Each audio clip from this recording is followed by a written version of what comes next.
Hey, I'm Sid from Journey with a Destination, and today I want to go over how I homeschooled my toddlers. I am a mother of three very small children, and I have managed, sometimes it feels like a bit of a miracle, I've managed to teach my 3-year-old how to read, spell, add, and if I am lucky, he'll participate in some writing activities.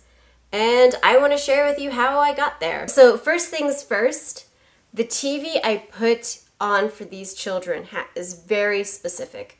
On our website, you can see that we have tons of free YouTube playlists. We've put Alpha Block, my husband, I should say, put the Alpha Block series from the BBC and the Number Block series in order. And we play that all the time because they pick up so much. They actually like math and they like reading now because of that show. It made it fun and exciting. And we've got playlists for engineering and science. Science Max has been a terrifying show to show my kids, but they love it. They have tried to duplicate some of the experiments, and it's been a little insane. My son, anytime he sees like a piece of paper, he will fold it and shout "Science Max" like all over the house. But it's so good for them. And as you're watching these shows, you might think, "Wow, that's a little tough, and it's way above their level."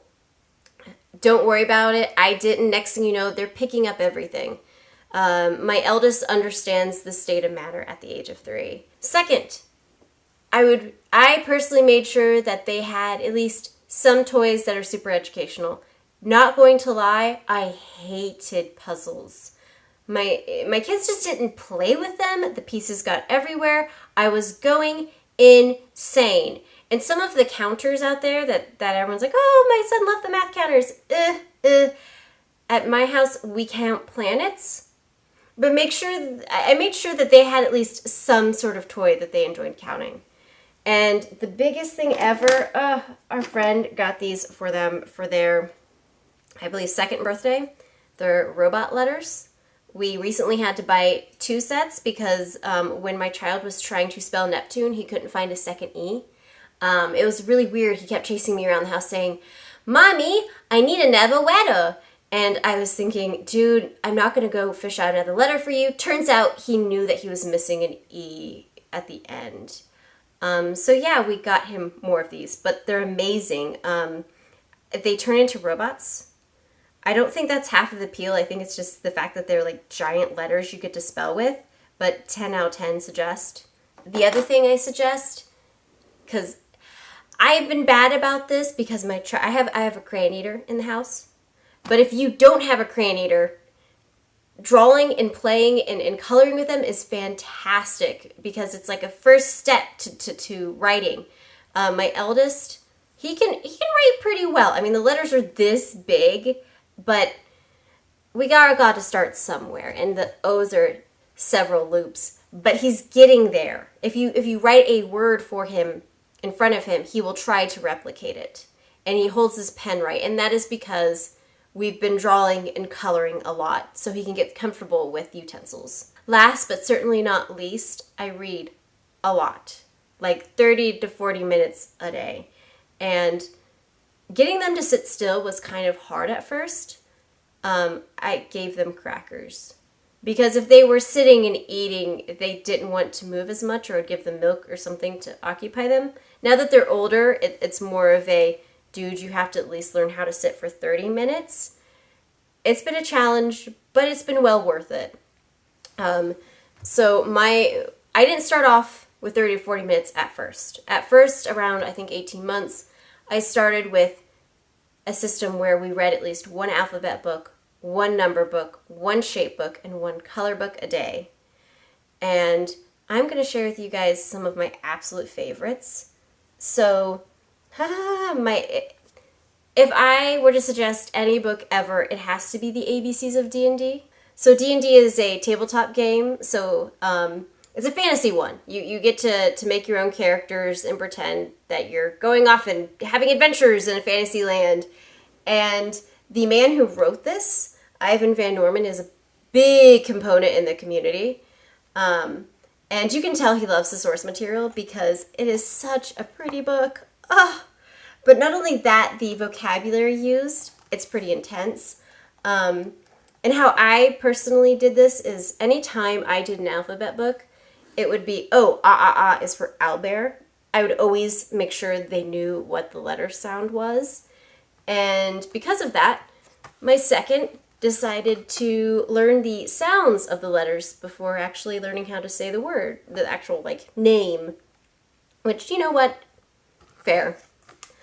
They have a 1, 2, 3 version of this. It's not as good, but I mean, it's still worth a fun read. The second book that's alphabet related, this book, my children both of them decided to tell me that they knew their alphabet through this book. Dr. Seuss's ABCs. I'm surprised this is the book, but it is. So again, every time I read this, I would go through the alphabet and make the sounds. A, B, B, B, B, and go through all of it before and after the book. And anytime it showed a letter, I kept saying the sound, and next thing you know, they were the ones who would be saying the sound for me. It was pretty crazy. But this book, 10 out of 10 suggest.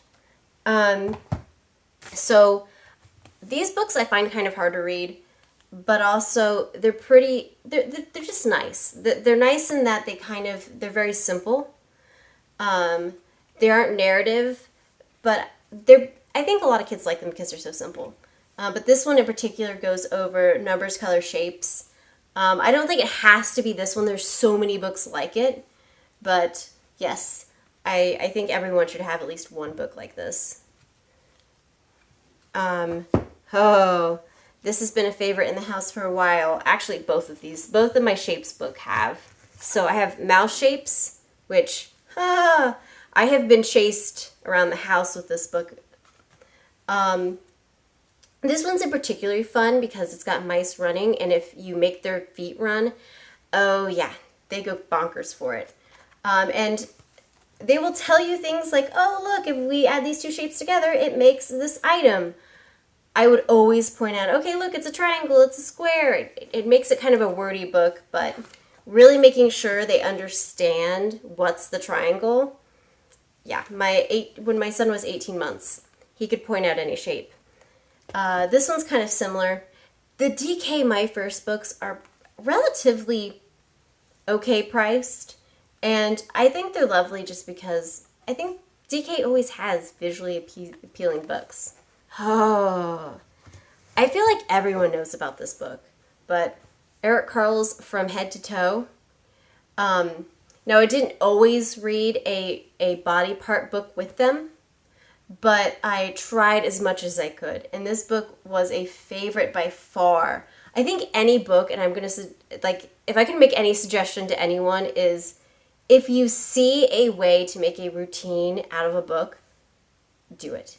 And what I mean by that is okay, if you see a running animal, pretend to run. If you see a ghost, really make them feel like there's a ghost in the book.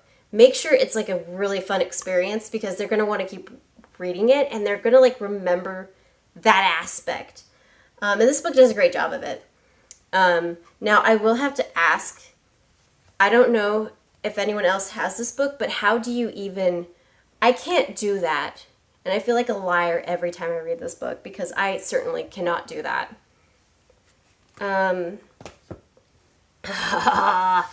So The Princess Bride accounting story. I know this seems kind of like a weird one to throw in here, but it is so visually beautiful. And what I liked best about this, because here's the thing with the Countin books. This is why I can't suggest the 1, 2, 3s of D&D, is because it has to be very visually clear what you're supposed to be counting. A lot of counting books drop the ball in that, I feel like, and this one does not. And it's also really, really fun. My children, they go bonkers for this one. Yes, pro tip, seriously, just give your kid a good jab and boo at them and they will love you forever. Okay, and this one, I don't know if this is still in print. I have found it a few times for pretty cheap. But My Crayons Talk is so much fun. It's about colors. And I think what's the funnest about this is that every single color has its own personality, which means you can do your own thing with them. It's red's been the favorite at our house. Oh, and this is how I found out my kids, they're like me and they love spooky stuff, and they really enjoy the ghost page.